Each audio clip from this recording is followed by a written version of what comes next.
vaig a presentar-vos el llibre de Jean Echenoz, Córrer.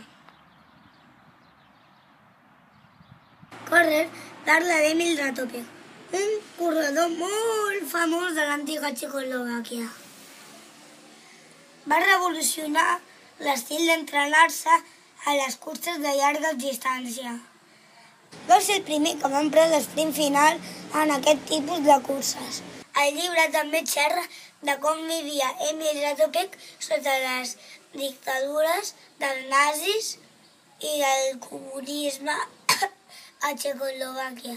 Com a anècdota, Ratajkowski era militar i cada vegada que guanyava una cursa l'ascendien. Va arribar a ser coronel. Espero que us agradi. Llibre!